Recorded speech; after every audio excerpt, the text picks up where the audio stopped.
Bharat Heavy Electrical லிமிடெட்டில் job notification வெளியிட்டிருக்காங்க.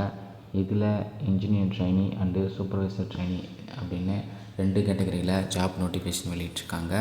இதில் இன்ஜினியர் ட்ரைனிக்கு 150 ஜாப்ஸ் இருக்குது. இதில் எந்தெந்த கேட்டகரியில் எவ்வளோ வேக்கன்சி இருக்குது, கம்யூனிட்டி வைஸ் எத்தனை வேக்கன்சி அலாட் பண்ணியிருக்காங்க அப்படின்ட்டு, அதே மாதிரி எந்தெந்த பிளேசஸில் இருக்குது அப்படின்னும் டீட்டெயில்டாக கொடுத்துருக்காங்க. அடுத்தபடியாக சூப்பர்வைசர் ட்ரைனிக்கு 250 ஜாப்ஸ் இருக்குது. இதுலேயும் சேம் எந்தெந்த கேட்டகரியில் எவ்வளோ கம்யூனிட்டி வைஸ் ப்ளஸ் எந்தெந்த பிளேஸில் இருக்குது அப்படின்னு டீட்டெயில்டாக கொடுத்துருக்காங்க. இதுக்கு நீங்கள் ஆன்லைனில் தான் அப்ளை பண்ணுற மாதிரி இருக்கும்.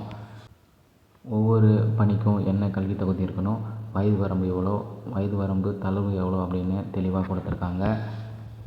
செலெக்ஷன் ப்ராசஸ் பார்த்திங்கன்னா ஃபஸ்ட்டு உங்களுக்கு சிபிடி கம்ப்யூட்டர் பேஸ்ட் எக்ஸாமினேஷன் இருக்கும். அடுத்தபடியாக டாக்குமெண்ட் வெரிஃபிகேஷன், இந்த 2 ஸ்டேஜில் தான் கண்டக்ட் பண்ணுவாங்க. இதுக்கு அப்ளை பண்ணுற எக்ஸாமினேஷன் ஃபீஸ் பார்த்திங்கன்னா யூஆர், இடபிள்யூஎஸ், ஓபிஎஸ் இந்த 3 கேட்டகரிக்கு மட்டும் examination fee 600 rupees. Processing charge பார்த்திங்கன்னா 400 ப்ளஸ் ஜிஎஸ்டி சொல்லியிருக்காங்க. எஸ்சி, எஸ்டி, பிடபிள்யூடி, எக்ஸ் சர்வீஸ்மேனுக்கு எக்ஸாமினேஷன் ஃபீஸ் இல்லை, பட் ஆனால் ப்ராசஸிங் ஃபீஸ் 400 ப்ளஸ் ஜிஎஸ்டி இருக்குது. இதுக்கு அப்ளை பண்ணுற லாஸ்ட் டேட் பார்த்திங்கன்னா பிப்ரவரி 28 வரைக்கும் கொடுத்துருக்காங்க.